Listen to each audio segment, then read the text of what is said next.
খেলো হচ্ছে খেলো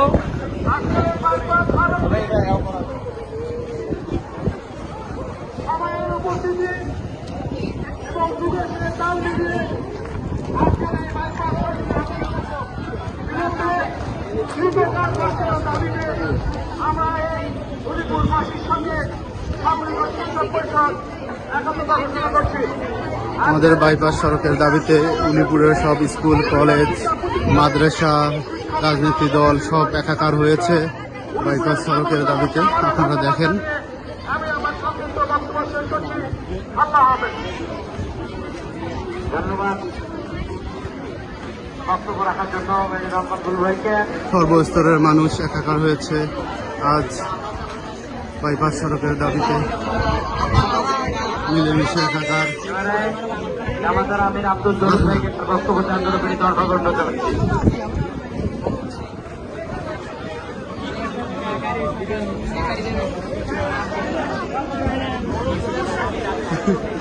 তোলো তোলো তোলো।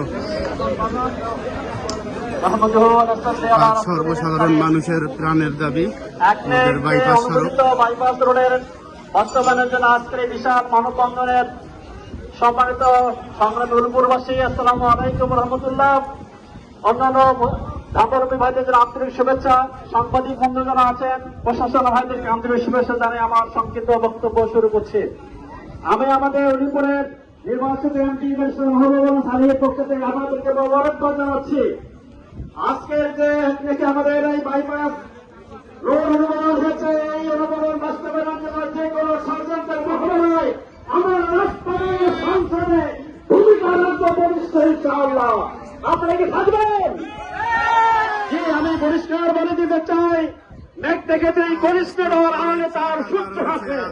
কণ্ঠে দাবি উলিপুরের প্রাণের দাবি, জনগণের প্রাণের দাবি বাইপাস সড়ক বাস্তবায়ন হবে ইনশাআল্লাহ।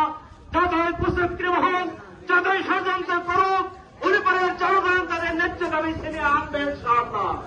আমরা পরিষ্কার বলে দিতে চাই, উলিপুরের 5 লক্ষাধিক মানুষের প্রাণের দাবি একটি নিরাপদ সড়ক, একটি নিরাপদ বাইপাস। আমাদের এই বাইপাসের সঙ্গে জড়িয়ে আছে আসিফপুর রহমানী সহ গাইবান্ধার মানুষের প্রাণের দাবি। উলিপুরের এই মুহূর্তে তাদেরকে ব্যয় করতে হয় এই কুচক্রী মহলকে আমরা জনগণের দাবির কাছে কোনো ব্যক্তি গোষ্ঠী স্বার্থ প্রাধান্য পেতে পারে না, পেতে পারে। আমি অনুরোধ করতে চাই, আপনারা ভাবতে হারাবেন না। আমাদের